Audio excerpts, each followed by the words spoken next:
যোগী নমস্কার। সর্বপ্রথম জানাই সকল সাধুগুরু বৈষ্ণবের চরণে আমার শত শত প্রণাম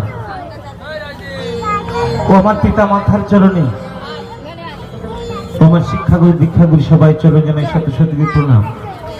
এখানে যত বাউল দর্শক বসে আছেন বা গোষ্ঠ মেলা যতগুলো আমাদের ভক্তবৃন্দ আছে সবাইকে জানাই আমার নতুন বছরের শুভ নববর্ষের অনেক অনেক ভালোবাসা প্রীতি ও শুভেচ্ছা ও অনেক অনেক অভিনন্দন। তো শুরু করছি আমাদের শ্রীতৃষ্ণা বাউল সম্প্রদায়ের বাউল গান।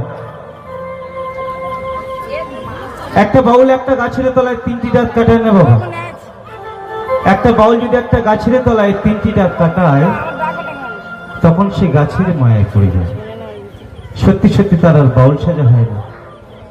তাই বাউল ছেলে আলম ফকির, সাধক ভাবা পাগলা, স্বামী বিবেকানন্দ, শ্রী শ্রী রামকৃষ্ণ ঠাকুর ও আমার মহাপ্রভু গৌরাঙ্গদেব এরাই ছিল বাউল। আর আমরা মাত্র সাজা বাউল, আপনাদের সামনে পেট দায় বাউল ছেলে ঘুরে বেড়াচ্ছি, সত্যি সত্যি বাউল হতে পারে না। তাই বাউল বলছে,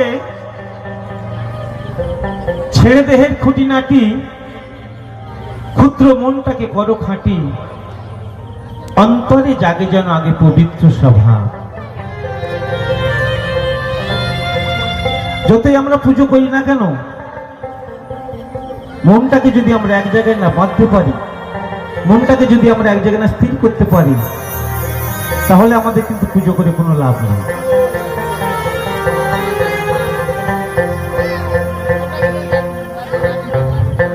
তাই আমার একটা অনুরোধ সবাইকে থাকবে, আপনারা যারা দূরে দাঁড়িয়ে আছেন এখানে জায়গা করা আছে, সবাই মিলে একটু বসবেন, ভালো ভালো শিল্পী আছে, ভালো ভালো গান শুনবেন।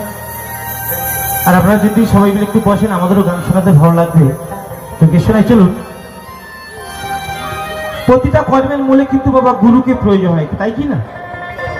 গুরু ছাড়া কিন্তু আমাদের কোনো উপায় নাই। শেষের দিনে পার হতে গেলে সেই গুরুকে স্মরণ করতে হবে। এখন বাবা গুরু দেখবেন, গুরু লাখো লাখো গুরু পাওয়া যায় বাবা, শিষ্যের অভাব বড় হয়ে গেছে। তাই গুরুকে স্মরণ করে একটি গান গাইছি শুধু, সনজিৎ মন্ডল দাসের গান দিয়ে শুরু করছি আমার শ্রীতৃষ্ণা বাউল সম্প্রদায়ের বাউল গান।